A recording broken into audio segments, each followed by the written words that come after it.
Hello, I'm Damon Chopin, and I'm going to just talk a little bit about how to maximize your website investment. Most businesses already have a website, and a lot of times they feel like they're not getting the most out of it, or it's not doing the things they would like it to do to help them meet their goals. So, I'm going to go through just some quick tips on how you can maximize your website investment. So first of all, who am I?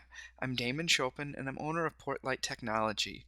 I'm originally from Jefferson, grew up in the area, and I have over 10 years of experience in the internet industry. I've been a designer, a developer, a social media pro, and an online marketer. And at Portlight Technology, I help clients with their entire online presence. So that's building new websites, helping to update existing websites, search engine optimization, which is helping people to show up in Google properly in the results, and also email marketing, and how to use social media for business as well. So I'm going to go through a few things here today. One, ways to improve your website. Two, ways to help people find you online. And three, how to use social media like Facebook, Google+, Twitter for business. So first of all, you really need to decide, what is your goal? Why are you doing this? Why are you putting out a website and having an online presence? Why do you want people to find your site? It's really great if you can write down that goal on paper and really have it in front of you as you do all of your online activities, because it'll help you have one clear path to meet that goal.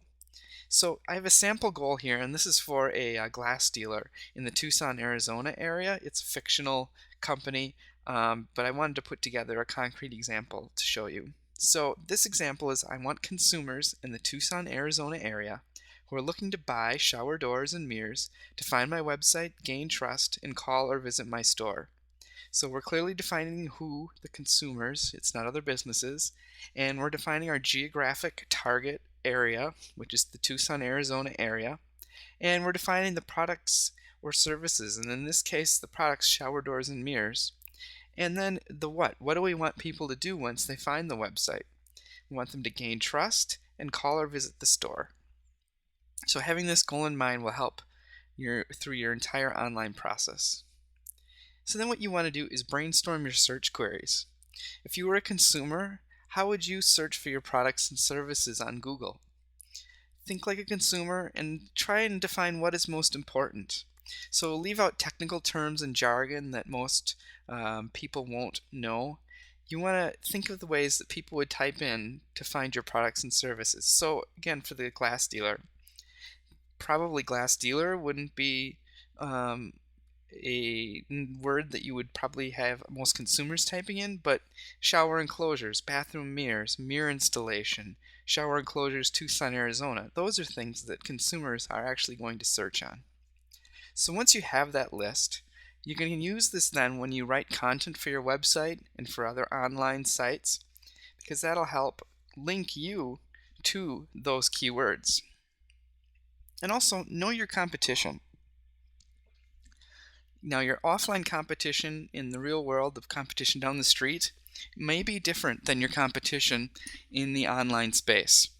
Really, online, the competition is anyone else who's showing up in search results or advertisements online. So you want to take those keywords that you figured out and type them into Google and see who comes up. See what websites are coming up. It may not even be just other companies. It may be other organizations, things like that. Take a look at what they're doing and take a look at what they're not doing. So is it a certain online directory that's coming up? And are you in that directory? If not, you want to get yourself in there, because that'll level out the playing field. And also, if you see on their website, maybe they're not explaining things very well to a consumer, or the site isn't well rounded, or it's hard to use, if you make your site a little better, that's going to help make you stand out. So here's a typical search results page. And I just wanted to kind of go through the basics so you can understand the different components of a search results page. So here in this example, I searched for shower enclosures, Tucson, Arizona, and this is what came up. You've got paid results up at the top, now in that yellow box there. Now these are results that people are actually paying to be on the page when someone types in shower enclosures, Tucson, Arizona. Also, on the right-hand side, those are also paid advertisements. Again, people are paying to be there. Now, it's interesting. This paid results at the top has a yellow box behind it. However, Google's been playing around with how that area of the page looks recently and over the last couple weeks. I've seen the box be gone, and instead there's a little icon that says add. So they're making some changes there. It'll be interesting to see how that pans out. But below those paid results, you've got regular results, or organic results as they call them in the industry. Now, this is where Google goes out on the internet, finds sites that they think then would be appropriate for these keywords and for this search to try and deliver the best information possible and what people are looking for. So that's a top secret way that they sort things. Below that is an area of Google Maps results. Now, these results are coming from the Google Maps, and you want to make sure that your business is in Google Maps and your information is correct, because that'll help you show up in the results in the Google Maps section and make you stand out a little bit. And then below that are more regular or organic results. These results, again, are Google using its algorithms to decide what should show up on the page. Now, of course, your goal is to be as high as possible on the page, and anytime the user has to start scrolling down to view more results, you're going to get fewer and fewer people clicking on your pages. And also, if people have to go on to page 2 or 3 to find you, the number of clicks are really going to drop off dramatically. Just think about when was the last time you went to page 2 or 3 and clicked on something. A word on Google. Google uses top secret result or top secret recipe to decide its results, and they're not going to share that with anyone. However, they do have guidelines and best practices for making your website stand out and make it easier for them to use and also easier for users to use. And so if you follow those best practices, you're going to have a good chance of showing up properly in Google. And also, just pay attention to what's working for others and what's popular. And know that things are always changing, so what works today may not work perfectly tomorrow. And on your website, you want to make sure it's visually appealing, so it looks nice. You know, just like the front of your business, you wouldn't want it to look run down or windows broken, those kind of things. You want to make it look nice. And also make your site mobile friendly. More and more consumers are looking for businesses, especially local businesses in their area, on their smartphones and on their iPads and tablets. Actually, a recent statistics said about 40% of people are looking on their smartphones and tablets now for local businesses. So that's a huge market. You want to make sure that your website comes up well on your smartphone and your tablet, and it's easy to use and easy to find the information that people are looking for. You want to make sure your site has an optimized structure. This is going to make it easier for people to use your site and find what they're looking for, and also easier for Google to index and understand your website. And make sure it's well coded. Well coded websites follow Google's best practices and make it easier for Google to understand the information on your site, and it also makes it easier for people to understand. And then think about the 2-second test. You want to make sure in less than 2 seconds when someone gets to your site, they can see your name, your contact information, and they know what you do. So have that very clear, your name, address, and phone number, and make it prominent, because people want to know who you are, what you do, and how to contact you. Also, make sure you have quality information on your website and that it's informative. People are going to stick around on a website where they're finding information that's useful to them, and that also gives Google clues as to what your site is about.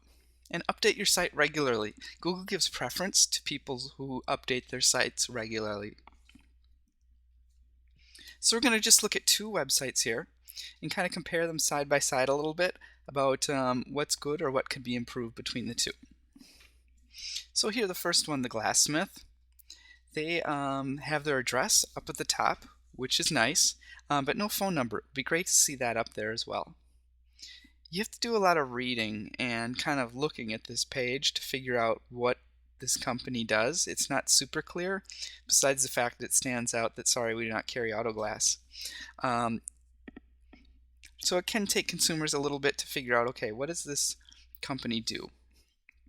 Now, if we look at the second site, National Glass of Tucson, it's very clear. They've got their phone number at the top, their name, They also have their services outlined very clearly, and just at a glance you can see they do automobile window tinting, residential, commercial, and auto glass. So it's very clear and easy for people to find what they're looking for. Links are very important to have, and links going to your website, so from other websites. So to get some good links, online directories are a good place. If you put your business on there and make sure you include your web address. Social media sites like Facebook, Twitter, those things, put your web address. And other industry websites and industry publications. A lot of those sites have conversations going on where you can go in, give your opinion, respond to articles, and every time you do that it's going to ask for your web address, your URL, and you can put that in there, and that will also build links. Your local Chamber of Commerce, like the Jefferson Chamber of Commerce, being on their website is a great thing because Google does give credibility to Chamber of Commerce websites, and having your site listed on there will give your site a little bit more credibility as well. It's all about trust and how they can figure out if you are trustworthy and accurate. And then a little word on the yellow pages. The yellow pages are pretty much dead. Now some people still do use the yellow pages. It's not completely, irrelevant yet. However, the trend is continually moving in that direction. Everyone's searching online now, or lots of people are, and more will be doing that when they're looking for a phone number or looking for a business. It's much easier and convenient because you can do that right on your cell phone or on your computer. So there are strategies though now to take this into account and not have to rely as heavily on the yellow pages. Online directories are one great way to kind of take care of what you may be losing from the yellow pages. Google Local, Yahoo Local, Bing Local, and Yelp are probably the top 4 online directories. You want to make sure your business is listed in there. And these days too, a lot of people are going directly to sites like Yelp.com and searching for a business right on there. So you want to make sure you eliminate duplication. You fill in all the information so people can get as much information about you as possible. And you want to monitor and respond to reviews. Most of these sites allow people to put reviews about your business on them. And recent studies have been showing that online reviews people are treating with just as much credibility as reviews or opinions from their friends and family. So you want to respond to any negative reviews or even the positive ones and say thank you, but handle the negative ones nicely to try and show that you care. So here I'm going to compare 2 listings in Yelp to just kind of give you an idea of what filling everything in versus not kind of looks like. So first of all, we have Desert Breeze Glass here. Their full address is on there, their full phone number, their website, their hours of operation. It says they accept credit cards. It's also got some nice photos and their logo. It's definitely clearly and well filled in. They've also got some great reviews, which really is helpful. Now, Desert Auto Glass, on the other hand, doesn't have their full address. It's got a phone number, no photos, and unfortunately only 1 negative review. And the sad part is, this business could probably be a really great business and do a great job, but if people find this listing here, they're not likely to choose this business, especially with 1 negative review. And the business probably doesn't even know that this negative review is out here, which is really too bad.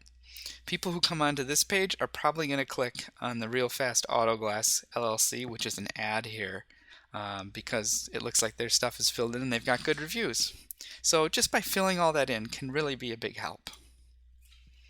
And then important social media sites. Definitely want to talk about Google+. Google+ is Google's version of Facebook. And it's not super popular yet, however it is starting to gain some steam. And it is Google's own social networking site, so they are going to be biased towards it. And they are starting to integrate Google Plus into search results. So again, by going in there, filling in all your information, making it as full and well-rounded as possible is going to give you an advantage over others. Have a Facebook business page. Many businesses are already listed on Facebook, even if they don't set up a page through there. Also, they have a local directory. So you want to make sure you claim that and fill in all the information, respond and engage and interact with people. LinkedIn is great for business to business, especially, or other professional services. Foursquare is a great site if you have a physical location that a lot of people are going to be coming through. And Twitter is another great option for online social media. So, some social media guidelines to take a look at. You want to post informative and useful information. You want to make sure you're not just posting all about your business all the time and saying this is on sale today, that's on sale tomorrow, we have this new, we have that new, those kind of things. People like that, but they do get tired of it over time. So you want to post informative and useful information as well. Educate people. Post things that people are just going to enjoy and be entertained with.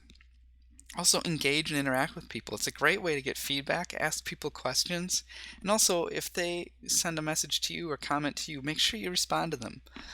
People who don't get an answer, really kind of feel that. So make sure you do pay attention and respond. And be creative and make it fun. If you look up Will It Blend in Google, you'll find how a blender manufacturer took a fairly standard, boring product of a blender and made a really fun and exciting online campaign with it that really helped sell their blenders. And then analytics. That's another great way to start to track and understand how many people are visiting your site, what pages are popular, and how long do people stay on your site.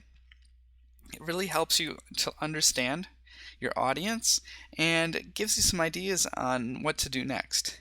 The great thing is Google Analytics is one of the industry standards and it's free, so there's almost no reason to not install it on your site and use it. And then just aware of a word of warning. There are website and online marketing companies, SEO companies, that guarantee overnight success.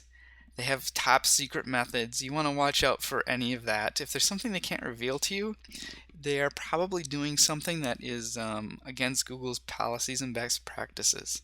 You need to follow those guidelines because if Google finds out you're not, and they have computers that can figure these things out, and if they figure that out, they're going to ban you and remove you from their search results. And it can be very difficult to get back included in again if you can at all.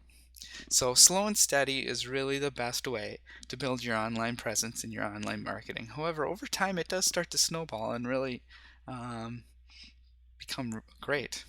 So just a word of warning there. So your takeaways for today: on your website, make sure you've got who you are, what you do, and how to contact you. Very clear and easy for people to find. Take a look at online directories. Make sure your information is accurate. Respond to reviews. And social media, make sure that the information is accurate on your social media accounts and respond to people when they reach out for you. Thank you for taking the time, and if you ever have any questions, please feel free to contact me.